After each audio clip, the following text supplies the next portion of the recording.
Climbers adorn the trunks of the super trees. At night, special light and sound effects turn the super tree grove into a spectacle you won't want to miss. The last of the heritage gardens is a horticultural representation of Singapore's colonial past.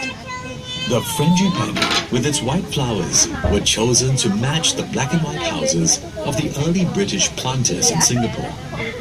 Important cash crops they brought in the 1800s are featured here.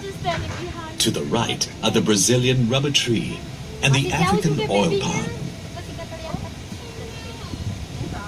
You are now leaving the Heritage Gardens, one of the two themed gardens at Bay South. We hope you've enjoyed learning about Singapore's culture and heritage through the plants you have just seen. You are approaching a stupendous white baby sculpture called Planet by British artist Mark Quinn. The sculpture's surroundings reflect the white theme of the colonial garden.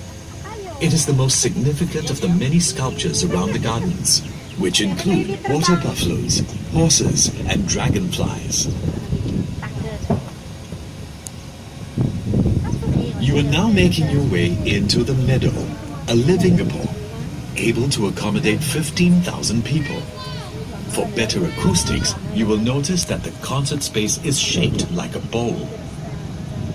On days where there are no concerts, the meadow is a wide open space in the middle of the city for friends and family to come together, run around, or have a picnic. On the right is the Dragonfly Lake, part of the sustainable water system of the gardens. Rainwater runoff is cleared by filter beds of semi-aquatic plants to your right. The water collected in the lakes is then used for irrigating all the plants around the gardens. After rain, the water is also returned to the marina reservoir, cleaner than when it first fell. Look to the right and you will see a grove of kaya trees.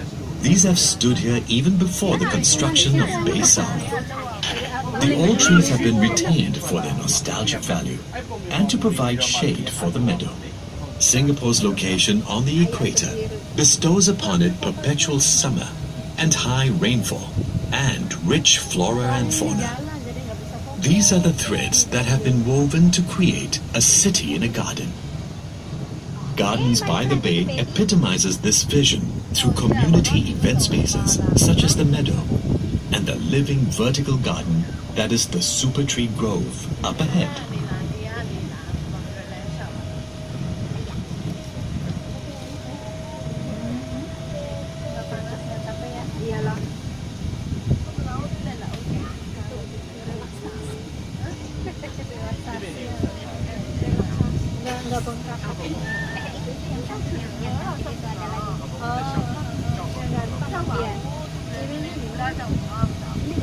Behold the complex forest towering in front of you.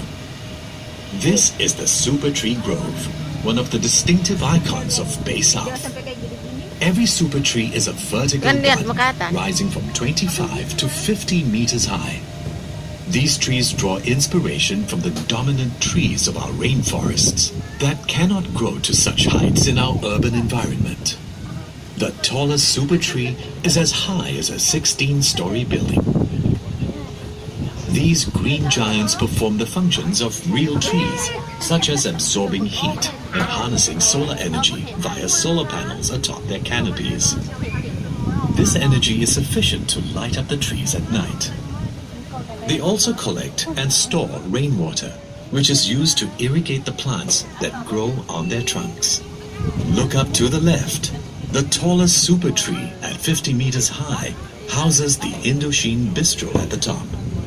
That guarantees the best treetop view, with the backdrop of beautiful gardens and surrounding marina area. The Super Tree dining area to the right also serves various local and international delicacies. After your ride, be sure to visit the OCBC Skywalk on your left. The bridge hangs from the Super Tree's 22 meters in the air, offering a dazzling view of the garden below. At 7:45 and 8:45 p.m. every evening, the Super Tree Grove serves an audio-visual treat. The OCBC Garden Rhapsody, a spectacular light and sound show that will captivate your senses.